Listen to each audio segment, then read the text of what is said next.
Welcome to week 12 of Solo Ship. I'm Squirrel Patrol. I'm joined by JM to win from 1 week season. JM, the kind of quirk of the Thanksgiving week, I think this is the first Solo Ship show to be recorded while an actual NFL game is going on. Got the yeah. How about that? right now. Definitely not watching Tim Boyle. How's he doing? I'm not sure. I don't think it's going well. I'm just going to make an assumption. I think the Dolphins just didn't score on a drive, so that was unexpected. But, yeah, there you go. Yeah, I don't think it's going well for Boyle. It'd be disheartening locker room for the Jets at this point. But yeah, that's them. This is us. Yeah. How was your Thanksgiving?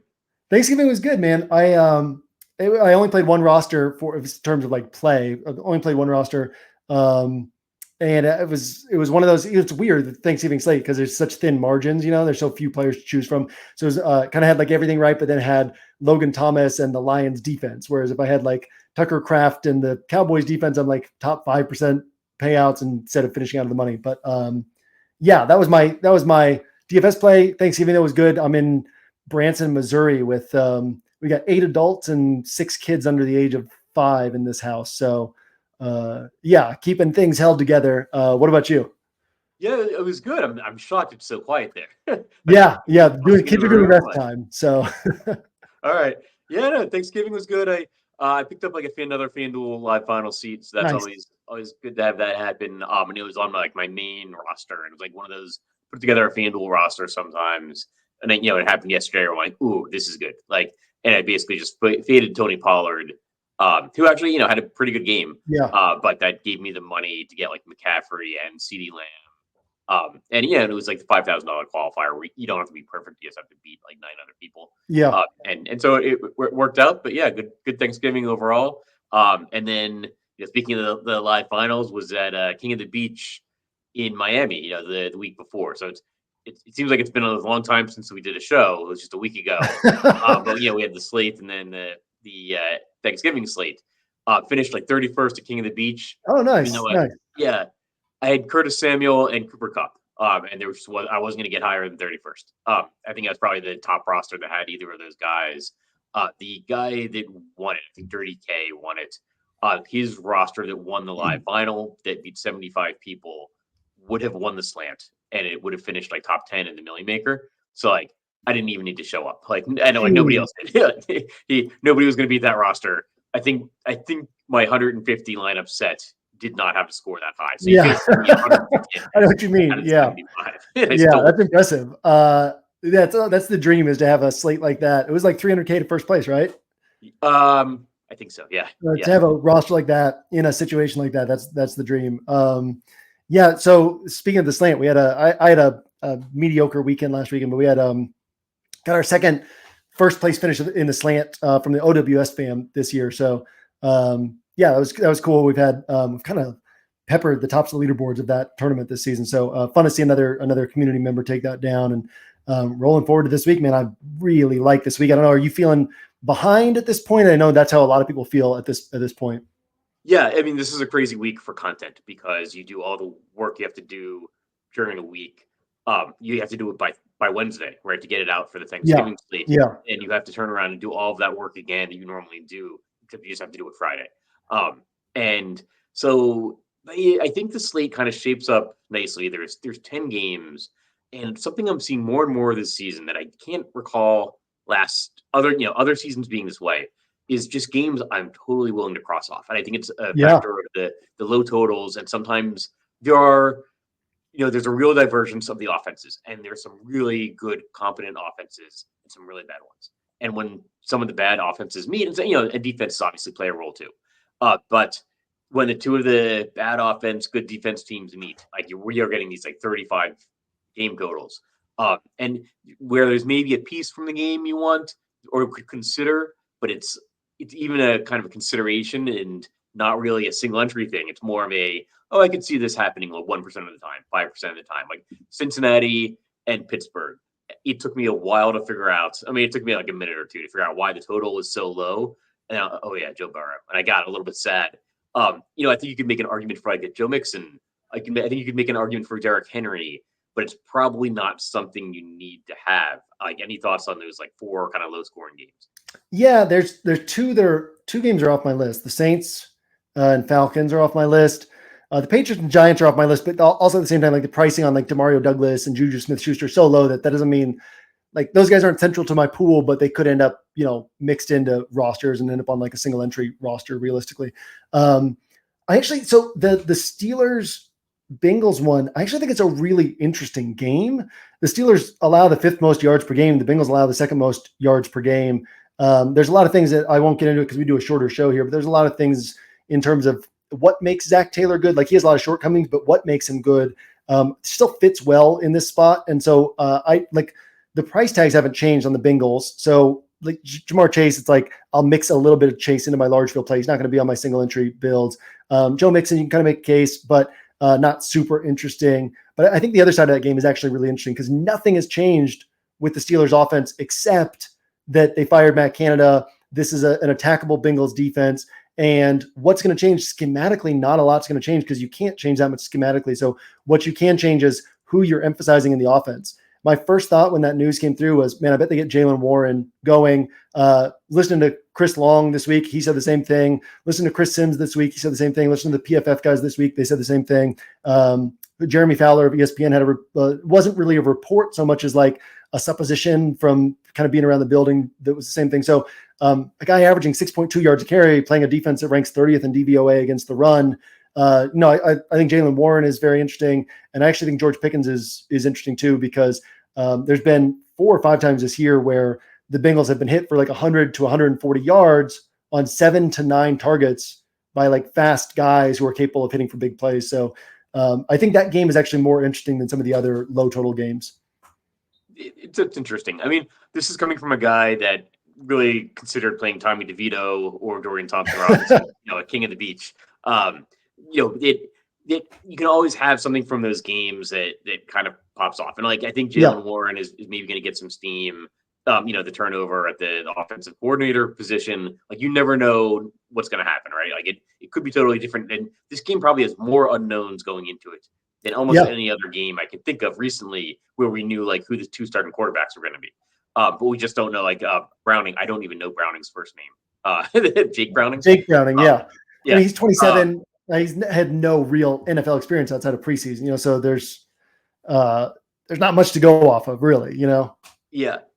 Yeah, but I mean, what if the Steelers do play a little bit different? I think a year ago, I would have been thinking oh yeah, Kenny Pickett and George Pickens and Jalen Warren's always live, and if Jalen Warren's finally getting in the backfield, more to himself, after Najee Harris has been there and played such a big role, so like maybe this is a team would be interested in. Is Pat Freiermuth healthy again? I think Freiermuth's healthy. Yeah. And he's probably minimum price by now. He's 2,900. Yeah, 2,900. So I think there's cheaper pieces you could pick up. I don't know. I think maybe this is a environment where you'd be swinging and missing more often than you're hitting. And it's probably also a DraftKings only thing. Like my guess is with FanDuel pricing, like I think these new really bad offenses, or maybe the really low point totals, like FanDuel pricing doesn't go to low enough on some of these guys. That you need to consider them. So maybe Warren, like probably Jalen Warren, probably the running backs from these lower total games, and like Jalen Warren in particular. And what if the Bengals say, well, we're just going to hand the ball off to Joe Mixon? Like that's in the realm of possibilities, and and two touchdowns is feasible. I don't know that it's likely to happen, but that's why you play tournaments, right? Like you're trying to beat 10,000 or 100,000 other people who are going to be staying away from certain spots. So it's interesting. The Carolina-Tennessee game is another game that I kind of crossed off my list.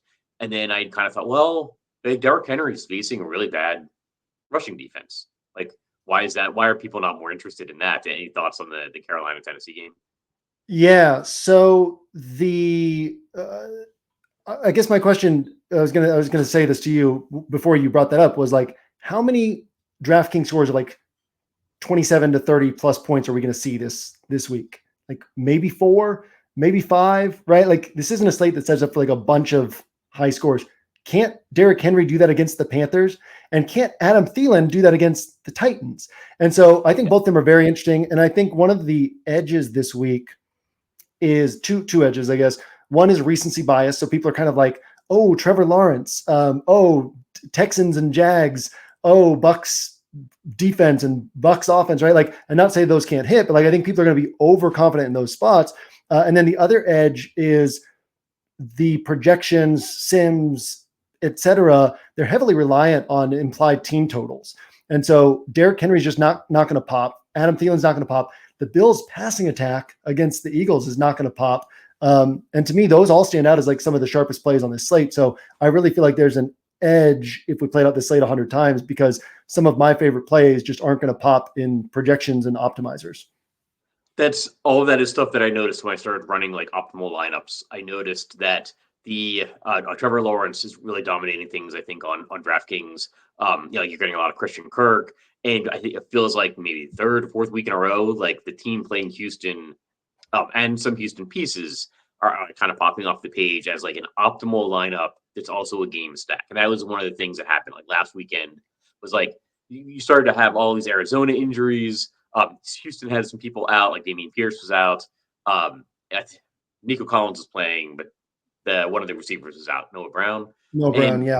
Yeah, and so you started to have like this cash game lineup that was actually a really good stack of like, Kyler, a couple of his wide receivers, and then pair that with a couple of Houston run backs. And this was the optimal lineup and actually did pretty well. I don't have as much confidence in Jacksonville, like putting up a tournament winning score and having a bunch of pieces there with Trevor Lawrence. Even though, he had a good game last week and he was in that winning lineup at King of the Beach. But I think there's other places, and the Bills was someplace. I was looking through my optimal lineups, trying to find Bills, right? Trying to find Stephon Diggs. The Eagles give up the most receptions per game in the NFL. Like Stephon Diggs, like that seems like a good matchup. I'm surprised, and it's the Bills, right? Like I'm surprised not to see more like Bills in optimal lineups. But yeah, I'm gonna basically spread my exposure around. I think my single entry strategy this week is I'm just gonna game stack different games, which is not like brain science or brain surgery. But I think that like a game like the Eagles and Bills is going to go overlooked because it's a little bit too expensive for like the implied point totals. But I mean, this is Bills and Eagles. Like this could definitely, be a very high scoring game. I think same thing with like Tampa Bay and Indianapolis. I think that'll be a good game to stack. I think that'll be more popular actually than the Eagles and Bills. But but I think that it's the Jacksonville-Houston game that a lot of people are going to go to probably more often than that's the stack you need to win a tournament this week. Yeah, I agreed on that. And I think for me, my single entry strategy is, again, I'm going to play typically 10 to 12 different rosters in single entry 3 max, but over 50% of my rosters this week are going to be Josh Allen rosters. And so the majority of my single entry 3 max is going to be Josh Allen rosters. And this is somewhat simplistic. Okay. But like, let's look at 27.2 or more DraftKings points, which is sort of an arbitrary number, but it's a number I pick for a reason. We won't get into it, but here's number of times that every quarterback on this slate has gone for that score. Okay. Ritter once, Mac Jones once, Minshew once, Russ once, Lawrence once, Stroud once, Mahomes once, Hurts 3 times, Josh Allen 3 times. Here's how many times the Eagles have allowed a quarterback to go for that score or higher, 4 times. So it's like, it's between like, I feel like the field is swayed in their picture of the Bills by like the talking heads on ESPN who have to craft a narrative, right? The Bills offense is number 2 in EPA and number 3 in DVOA on offense. Like this is a great offense, and the Eagles are very attackable on defense. And then our sharpest competition, who we're competing against for first place, they're very driven by optimizers and by projections and sims, which are driven by implied point totals, which also pulls them away from. So it's like both sides are kind of getting pulled away from Josh Allen. There's this path down the middle where, I ask myself the question of if I'm fading a guy, I always ask, like, am I okay losing because this guy goes off, right? And I have to answer yes before I fade a guy. And if I go like heavy on a guy, I have to be like, am I okay losing because this guy bombs? I'm okay losing because Josh Allen bombs against Philadelphia. Because then on top of that, there's the football side where, like, we know the Eagles, Nick Sirianni's talked about it. Like he has said, we will never be a team that tries to chess match our way to a win. We will always be a team that tries to score as many points as we can, as quickly as we can, that stays aggressive, that puts the pressure on the opponent. And Buffalo is like that same type of offense as well. This is very much a game where both teams are going to come in with a game plan knowing, hey, we've got to score points. We got to be aggressive. We got to attack. So yeah, I mean, I just love this spot in terms of like what could separate from the rest of the slate. To me, it's like the Colts and Bucks are in that conversation. The Jags and Texans are in that conversation, but they're in like a clear tier below this game to me. And so, no, I love this. I love this slate because I love this game. I like Henry and Thielen, and they like all the things I like are low owned. So you're just like, well, let me just skirt around all the ownership and see if what I like is what hits, you know? Yeah, I think one of the issues with the game is people like to game stack, and it's an expensive game. Like Yeah. Allen and Hurts are expensive. Diggs and AJ Brown are expensive, so it's hard to find value. That actually takes me to my hot take. So hot take for the week, I'll go first. I think Khalil Shakir and Rashid Shaheed combined for 250 yards. It's my hot take, and that's two of the high upside value plays I think you can go to this week. I think on both sites, but particularly on DraftKings where that wide receiver pricing goes down so far. Do you have a hot take ready or? Yeah. Oh yeah, I got one for you. My hot take is that Jalen Warren and George Pickens combined for 45 or more DraftKings points this week. Oh wow. Okay, yeah, that blows my. You can just write these games off right off the page. I mean, Yeah, it's a hot take. It's not like I'm building all my rosters around them, but I will have some pairings of those two on my builds this week. No, I think it's a good one. I think people are going to go past these games, and I initially was just writing them off too. I do think that and maybe it might be more of a multi-injury thing, like that.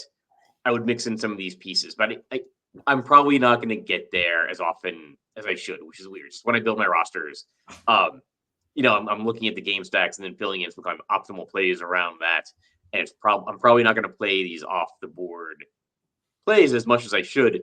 I kind of keep going back to Derrick Henry, but it's interesting. You can probably fit in a lot of these plays and put in Derrick Henry, and he's probably much cheaper now than he has been at any point. And it's getting to be that time of year, right, where everybody talks about it's like the Derrick Henry December thing, right? He's just in better condition heading into the last month of the season than other players are, that the defensive players are that are trying to tackle him. It'll be interesting to see if he still, what he still has left. But I thought the Adam Thielen call on the other side is interesting because that matches up so well, for the way that you would want to play against these defenses. That it's something that's correlated and can hit. And yeah, maybe Jalen Warren and George Pickens too. It's kind of correlated and can hit at what is probably going to be minuscule ownership. Yeah. Yeah. And I mean, going back to the 27.2 or more DraftKings points, Thielen's tied for the most scores of 27.2 or more DraftKings points of any offensive player in the NFL. Like he's tied with Jamar Chase. He's tied with Tank Dell. He's tied with AJ Brown. Like Thielen's been doing it. It's just he hasn't done it in the last few games, and now he's playing Tennessee, who's one of the best. They've given up 4 of those games this year, all to wide receiver. So it sets up well on paper if we kind of move away from the game totals and kind of just think about who could put up the separator types of scores this week. But no, I am broadly speaking, I am with you. There's just spots. The Raiders offense, I can cut off my list. The Saints and Falcons, I can cut off my list. Like I said, you can kind of make some justification for the Patriots, pass catchers because they're so cheap, but generally speaking, you can cut them off the list. To me, Browns and Broncos, I don't get the Javonte Williams love against this Broncos defense. There's just a lot popping in optimizers that I don't get, which I love. I love a week like that, right? If I'm wrong, I'm wrong. But if we play out a slate like that 100 times, I'm going to be right enough times to make money off of it because I kind of I know this stuff well enough that even if I'm wrong, I'm wrong, at a percentage that's just lower than I think, But Trevor Lawrence and Jonathan Taylor and Javonte Williams, I might have 0% of those 3 guys. Well, I won't say 0% Jonathan Taylor. Last night I was looking at him and I was like, ooh, he's kind of sneaky. I might have 6% of him, Then I looked at ownership and he's 30%. But no, I'm going to be way underweight those guys, and I'm okay with losing because those guys blow up on a random week. Because if we played out the slate 100 times, I'd make money with this approach this week.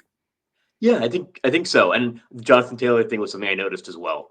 Was that Tampa Bay is an offense that you want to attack through the pass, and Jonathan Taylor is too cheap, and so he's jumping off the page at running back, and what's been a bad running back position, especially with Christian McCaffrey on the Thanksgiving slate. And so Jonathan Taylor is seeing some of the highest ownership of any player this week, I think, when you start running the optimal lineups. I think Michael Pittman's going to get ownership as well. I'd much rather go on the Michael Pittman side or Joshua Downs and pair that with Gardner Minshew. And I was actually noticing that the Colts have had some really bad passing game matchups the last month or so of the season and kind of been forgotten about. But now they're playing at home. They're playing Tampa Bay. And I think people might just play Jonathan Taylor and forget it and say they're getting like their exposure to that game. Like that's a game I've had like a lot of interest in just fully stacking. If you can play like Gardner Minshew, play Michael Pittman. You can play Jonathan Taylor on the roster if you want, but then you can play like Rashad White or Chris Godwin and make that kind of a game stack. And it's an indoor environment. So it's a game that could go. That could be the game stack you need to have. And I think more people are going to be on the Jacksonville Houston side of that game. Yeah. The talking about that Bucks Colts game, I think that's very interesting, especially from you mentioned Rashad White. That Bucks side, I think is interesting. I thought this was interesting and found this in my DFS interpretations. But the Colts have given up this year. They've given up scores or yardage of 101 yards to Calvin Ridley, but 146 to Nico Collins, 163 to Puka Nacua, 140 to DeAndre Hopkins, 153 to Rashid Shaheed. And then Mike Evans obviously has a game of 171 and 143. Like he fits into that bucket of guys who can just have monster games, right? I played him twice this year. It was against Chicago and against Tennessee, the two games where he blew up. So I'm definitely trying to keep that streak going this week because this is another spot where I'm like, oh, Mike Evans. And I think Evans plus Baker plus Rashad White is like a really interesting stack that tells a cohesive story. You can play it in single entry play, and it makes a lot of sense to bring it back with Josh Downs or Michael Pittman and then fill in pieces around that. So definitely like that. Like if I move when I move away in places where I move away from that Bills Eagles game, it's going to be like some Stroud because I think it's interesting that I'll say it like this. I think this is a week to take price tag off in our thinking a little bit, right? Because raw points are going to matter a lot more this week because just not a lot of players will score a lot of raw points. So like, do I want Lawrence at 6,400 or Stroud at 7,700? Well, in terms of raw points, I just want the raw points from Stroud over the raw points from Lawrence. But yeah, no, I like Stroud, and then I'll probably my like highest owned guys behind that Bills Eagles game will be Baker and Minshew and like stacks built around that. So you had mentioned the New Orleans Atlanta game, not having interest in that. And there's like two games in the middle, right? So I look at the week as like 4 low total games. You kind of touched on all of them, at least a little bit, like 2 middle games of New Orleans and Atlanta and Kansas City against Las Vegas, and then the 4 higher total games. I guess the Kansas City Las Vegas side game, you said you don't really have interest in the Raiders side. I don't think I have interest either. But the Kansas City side, it's kind of interesting. Patrick Mahomes is still so expensive. I probably don't have an interest in going there. Probably going to skip the Taylor Swift, Travis Kelce. I'm probably going to be like more underweight Travis Kelce this week. I think that I have been in a while. I'm usually like over the field on Kelce because he can fill that tight end position. But Kansas City side probably going to be playing a good amount of Isaiah Pacheco. I think particularly on FanDuel, but I think on both FanDuel and DraftKings. Well priced, and like that's a game that I'm probably just going to play Pacheco or leave it alone. Do you see it the same way? Yeah, no, I think Pacheco is the way to go there. The concern it's especially FanDuel, right, where touchdowns weigh more. Like the concern with him is just they get in the red zone and they throw the ball. It's like the opposite of the Lions, where the Lions kind of somewhat balanced and they get in the red zone and it's like 60% run play rate. Kansas City, I mean, obviously they throw the ball all the time, but in the red zone, they're like, nope, you don't get your touchdowns. Pacheco's got 4 scores on the season. So that's kind of the concern there is his paths to a ceiling game are somewhat limited, but then obviously he can go for a ceiling game. So no, I like Pacheco in that spot. And he's the only guy on Kansas City who I really like. I'm curious to see maybe it's going to stop happening just because, people are starting to understand how this Kansas City offense functions, but I am kind of curious to see like, they've got the highest implied team total on the slate. Is that going to lead to like higher ownership than it should have? It doesn't currently look like that'll be the case, but always looking for little opportunities like that where people focus so much on the team total that they might kind of lean too heavily into that. I think the people who focus on team totals focus on projections so much that projections are kind of starting to understand that this Kansas City offense is unprojectable. So probably won't happen. But no, yeah, Pacheco is really the only piece from that offense I'm interested in. So then the 4 higher total games, we talked about Jacksonville, Houston. I think that'll be the most popular. I think, Tampa Bay then the Colts, I'm interested in that game. Probably even interested in being over the field on that game. Yeah, I think it'll still generate some interest. Buffalo, Philadelphia, I want to be way over the field on it and just figure out some value pieces that can fail, but I'll put them on that roster. Kind of rotate through different value pieces in both single entry and like my 150 build. And then the fourth game we haven't really touched on, Rams and Cardinals. Looks like Cooper Kupp is going to play. Like that's the latest word as a Friday afternoon. I'm actually pretty interested in this game and actually interested in it from the Rams side. I think the Cardinals will get some ownership. Like Trey McBride is still too cheap on both FanDuel and DraftKings. Like he's looking as like one of the best tight end plays this year, and he's still kind of buried down in the pricing. I think McBride and Dalton Kincaid will kind of be competing for the tight end ownership this week. Any thoughts on the Rams Cardinals? Yeah, I mean it's one of those weird ones where the Rams have allowed Dallas. I believe the Rams have allowed Dallas and San Francisco to put up like a big score against them, right? Nobody else. And the Cardinals, even though obviously Kyler brings a different element to the table, they're still not a great offense, and they haven't really been able to put together a strong game. And then the Rams on offense really haven't been able to put together a strong game. But then also, if you kind of just zoom out and say what could happen, it's definitely one of those games that you're like, oh, this could shoot out. This could develop into something special. So yeah, that's one of those where I've had a harder time wrapping my head around it. And the news. So, my Friday schedule, I've got the DFS lab in the morning, then my show with Pete, then my show with you. And so the news about Kupp playing came out right before my show with Pete. So I've had no time to like process that. And I've just been kind of thinking like, okay, Puka's the guy and Kupp's going to be out. So yeah, I really don't know how I'm going to attack that offense. I'm interested in Kyren Williams. Don't really know how to handle the passing attack. And, but the Arizona side, I think Hollywood's interesting. Let's talk about Greg Dortch. Like, do you remember last year? Like, and there was, there was like 1 week where everybody kind of played him and then everybody jumped off of him and he just kept doing what he was doing. I played a little bit of him week 1 this year because I was like, there was no real clarity on who was going to be starting for them. And I was like, man, Greg Dortch is that dude. And then he finally gets a chance last week and does it again. And actually kind of took away some targets from Trey McBride because that underneath type stuff. So I do think Greg Dortch is a really interesting way to go. Hollywood Brown, I'm not buying these last 2 weeks, right? Like last year, he scored 12.8 or more DraftKings points in all 5 healthy games with Kyler. He scored 21 plus in 3 of those 5 games. Then he's been a big part of the offense this year before Kyler. So I feel like he's still a big part of the offense. One of these games is going to come together. So like all 3 of those guys are interesting to me. I like Marquise Brown on FanDuel. I think I like Greg Dortch on DraftKings. Like Dortch is one of those 3,300 guys that fits in to a higher upside, pricier players roster. I think you can play him as a one-off. I like Dortch because he's really short, and like that makes other people like you don't want like a 5'7" wide receiver. But they don't want to like throw him the ball like in a contested catch kind of situation, right? Like he's not the big-bodied wide receiver that's gonna like outmuscle a safety for the ball. But that makes they throw him that underneath stuff, right? Like they throw him and try to get him into space, and that just piles up receptions. And so like he gets like 6 of those catches and 80 yards, and suddenly he's got 14 DraftKings points. So he's only 3,300. And I think that can do a lot of good things for your roster. So interested in going there. And then I just think of Marquise Brown, as more of a FanDuel play, like more likely to get a long touchdown and get the points that way rather than piling up the receptions. I'm kind of interested in Puka because I think everyone's like, I think people are either going to be off this game. I think they'll be maybe scared to play Cooper Kupp. I'll probably end up over the field on Cooper Kupp and I'll probably get injured. But then I'll probably, then I'll play some Puka as well. Because I think, this is the first time the Rams have been fully healthy in a while or have had all of their main offense. Yeah. I think Kyren might be a little bit too expensive, but I'm interested in maybe some Stafford double stacks and then running it back with somebody like Greg Dortch. Yeah.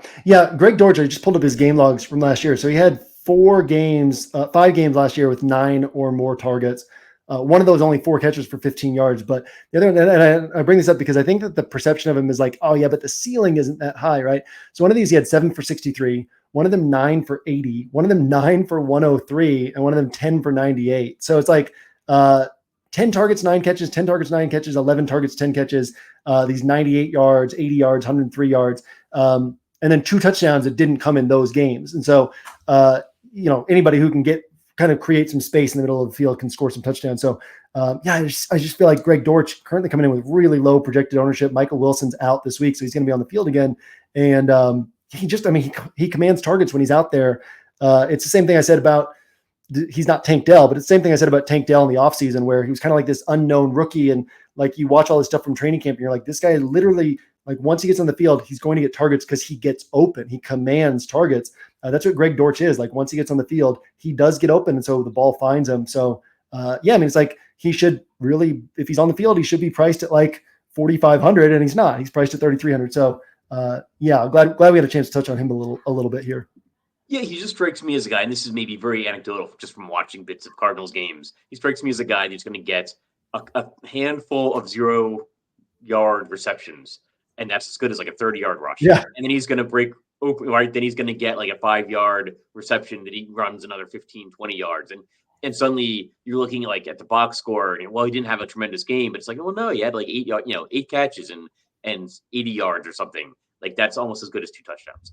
Yeah. And so, yeah, I think I'm interested in George. There actually is a lot of value beyond like the Patriots guys that are probably too cheap and probably going to fall flat.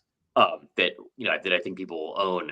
And I guess any thoughts on the cheaper Patriots wide receiver? Because that is actually something I noticed in optimal lineups, is getting like some Mario Douglas, and I'm probably going to try to stay away from that.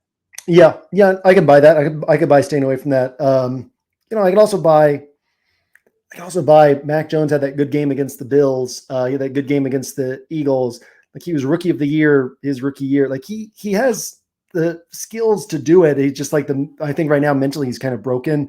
But coming off the bye, like, it wouldn't shock me. Granted, the Giants throw a lot at a quarterback, right? So maybe he just bombs in this spot. But it wouldn't shock me if he has a good game. So he's a guy I could see having, obviously, it's a single entry show, but I could see having like 3% of him, 5% of him in large field play. And pairing him kind of some different ways. But no, I mean, I would think that I would definitely going to be underweight the field on Demario Douglas. I would expect the field to express overconfidence in him because of just kind of the narrative surrounding that offense and him. He's the only good player, and he's this shifty, speedy guy. But Juju also, like, Juju's probably going to get 7-8 targets. He's 3K, and nobody's going to roster him. So you could go there instead. Dortch, I think, a better play than both of them, even if they were all priced the same, would be how I would see it. All right. So that just about does it. Any final thoughts on the week? Final thoughts. My final thought is, this is just from my perspective, right? Like, play what you feel are the sharpest plays this week. If you feel like they're different than what everybody else is playing, because being different is always valuable in DFS, but especially if you're being different with what you feel are the best plays. So, I built a roster earlier on my roster building show. There was like a Baker led stack, and it was pretty chalky, right? And I tried to talk through like how you do some different things to make sure that it can still beat the other chalky rosters. But my show on my roster build with Overzet, it was probably a cumulative ownership of like 30%. And it's like, you know what? Like, the defense, we played Chiefs defense, which might be like 20 to 30% on its own, but like outside of the defense, it was like sub 30% cumulative ownership, but it was just my favorite plays, right? And so it's like, I don't know. I love weeks like this. One of my favorite types of weeks, because over time you make money on these types of weeks. Yeah, I know. I think it's a good thought. Could be the winning ticket, and hopefully, hopefully, goes well this week. I think it's a good week to get different. It's interesting. I don't know if there's a direct like effect or correlation, but I wonder if weeks after the chalk does really, really well as like a game stack, that people go right back to the chalk. And then I think this is a week where you could see a totally different game take off and be the winning ticket on the week. That'll wrap it up for week 12 of Soloship, and we'll see you guys next week.